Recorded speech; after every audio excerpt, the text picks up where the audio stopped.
Alright, hello there, Sarah and the Booyah Farms, and I'm going to go through my pole beans and harvest some beans. Get some green beans. It'll not be dinner for tonight, it's a little late, but it will be dinner for tomorrow night. But as you can see, these pole beans are starting to put off some beans. The beans here in Phoenix do best with heat. There's a big pile of them there. And these are, well, this is just part of my garden.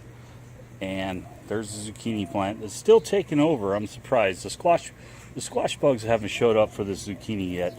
I'm still getting these giant zucchinis showing up.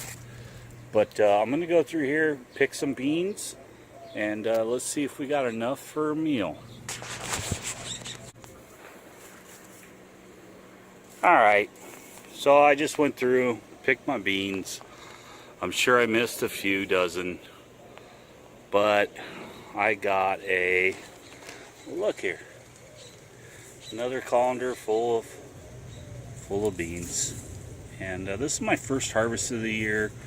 So, and then I found these two giant zucchinis. This one right here is literally like 2 feet long. It'll get fed to that guy right there and my duck.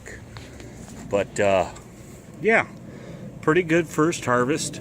And it's hard to explain, but you see all these flowers. Let's see. Here's some with a couple little beans on them. When you pick your beans, it's really good because it tells the plant, oh man, not enough, dude. We gotta put some more beans out. If you don't pick your beans, these things will quit on you.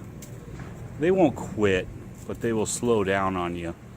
And we're just getting into our kind of hot time right now, so there's just, you can see all the flowers on this thing. If you don't pick all your beans, those flowers will never set, and you'll end up with just a few beans. But if you continuously pick your beans, you will end up with a continuous harvest. So I didn't get all of them, but I got a good pile for dinner, and I got a bunch of chicken and duck food. This is some really good stuff too. I love fresh green beans. It's one of my favorite plants to grow. So this has been Aaron. Thanks for watching. It's Booyah Farms. And we're in Phoenix, Arizona. So if you're curious where I live at, pretty much I live in Phoenix. And this is what I do for a hobby. So enjoy. Have a good night. Bye.